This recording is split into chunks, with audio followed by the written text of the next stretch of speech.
बहुत दिन हो गए ना घर पे रहते। शायद इस चार दीवारी में आप लोगों को घुटन महसूस हो रही होगी, लेकिन फिर भी हमें इस देश के लिए और हमारे फ्यूचर के लिए घर पे रहना है। चलिए आपकी घुटन को मुस्कुराहट में बदल देता हूं। एक गाना आप लोगों को रेकमेंड करता हूं, जरूर देखना। गाने का नाम है मुस्कुराएगा इंडिया, जिसे विशाल मिश्रा ने अपनी खूबसूरत आवाज में गाया है। इस गाने में अक्षय कुमार, टाइगर श्रॉफ, कार्तिक आर्यन, भूमि, तापसी जैसे स्टार्स ने फीचर किया है और इस गाने को हमारे प्रधानमंत्री ने भी शेयर किया है। जो साथ दे दे सारा इंडिया, फिर मुस्कुराएगा इंडिया,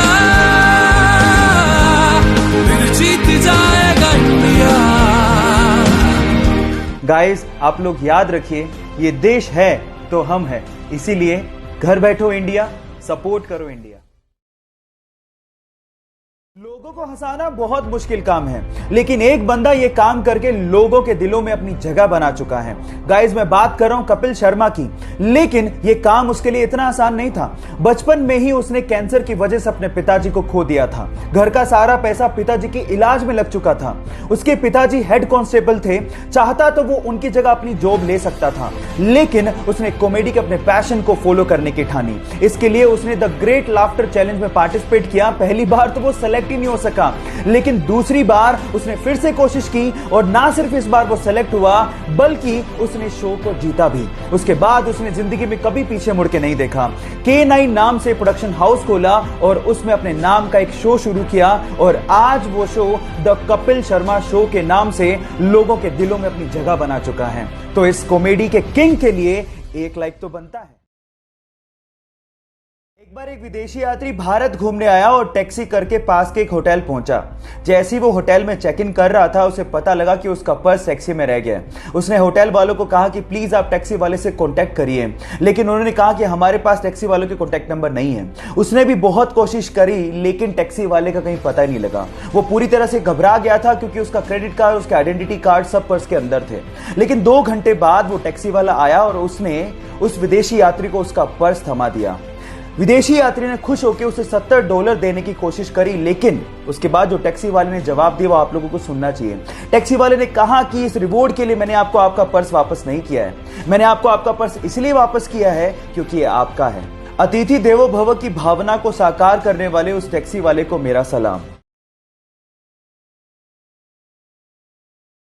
भाई, जितनी तेजी से हम लोग आंख भी नहीं झपका सकते, उससे भी तेज एक बार MS धोनी ने ऑस्ट्रेलिया के खिलाफ मिशेल मार्श को स्टंप आउट कर दिया था। MS धोनी ने मात्र 0.09 सेकंड, ओ माय गॉड, आप सही सुन रहे हैं, 0.09 सेकंड में मिशेल मार्श की स्टंप उड़ा दी थी और ये आज तक का वर्ल्ड रिकॉर्ड है। Right on the money, that with the foot come out. Guys, तो सबसे तेज स्टंपिंग का रिकॉर्ड बनाने वाले MS धोनी के लिए, यानी हमारे माही के लिए, एक लाइक तो बनता है। अपनी बेहद खराब फॉर्म के चलते 2011 के वर्ल्ड कप टीम में उसका सिलेक्शन तक नहीं हुआ। लोगों ने कहा कि ये सब तो उसके साथ होना ही था, वो बहुत ज्यादा लेजी है, उसमें कोई कंसिस्टेंसी ही नहीं है और शायद अब कभी वो वापस ही नहीं कर सकता।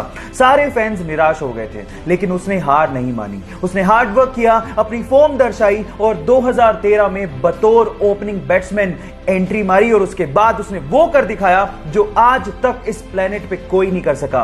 वनडे इतिहास में 3 बार डबल सेंचुरी मारने का रिकॉर्ड उसने अपने नाम कर डाला। Yes, I am talking about the hitman Rohit Sharma. Guys, यहां सीखने लायक बात यह है कि आलोचना होगी, आप गिरोगे, लेकिन गिर के उठने वाले को ही बाजीगर कहते हैं।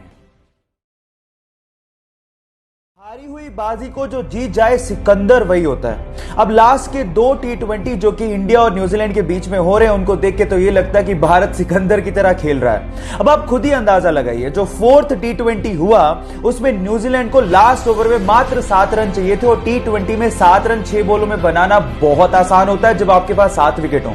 लेकिन शार्दुल ठाकुर आए, उन्होंने उसी ओवर में 4 विकेट निकाले और 6 रन ही दिए और मैच फिर से टाई करवा दिया। अब एक्साइटमेंट चरम सीमा पर था। सुपर ओवर में न्यूजीलैंड ने पहले खेलते हुए 12 रन बनाए और इंडिया के KL राहुल ने पहली बॉल पे छक्का और दूसरी बॉल पे चौका मार के यह साबित कर दिया कि इंडिया ही सिकंदर है। हारी बाजी जीती कैसे जाती है, कोई कोहली और उसकी टीम से सीखे। क्रिकेट के लिए उसके पैशन को देखते हुए आर्थिक हालात कमजोर रहने के बावजूद भी उसके पेरेंट्स ने उसका इंतजाम मुंबई में एक डेयरी में करवा दिया, लेकिन काम ना करने की वजह से उसे डेयरी से बाहर निकाल दिया गया। फिर उसके बाद उसे आजाद मैदान में 3 साल एक टेंट में गुजारने पड़े और सर्वाइवल के लिए गोलगप्पे तक बेचने पड़े, लेकिन उसके बावजूद भी क्रिकेट के लिए उसका पैशन कम नहीं हुआ। फाइनली उसके क्रिकेट की परफॉर्मेंस और उसके पैशन को देखते हुए आईपीएल के रीसेंट ऑक्शन में राजस्थान रॉयल ने उसे 2.5 करोड़ रुपए में खरीदा। और ना सिर्फ इतना, अभी चल रहे अंडर 19 वर्ल्ड कप के सेमीफाइनल में पाकिस्तान के खिलाफ 100 अनबीटन ठोक के उसने क्रिकेट के लिए अपने पैशन को साबित कर दिया। Yes guys, I am talking about the sensational cricketer Yashasvi Jaiswal. Guys, यहां सीखने लायक बात यह है कि अगर आप में पैशन है तो अपनी जिंदगी में आप कुछ भी अचीव कर सकते हो।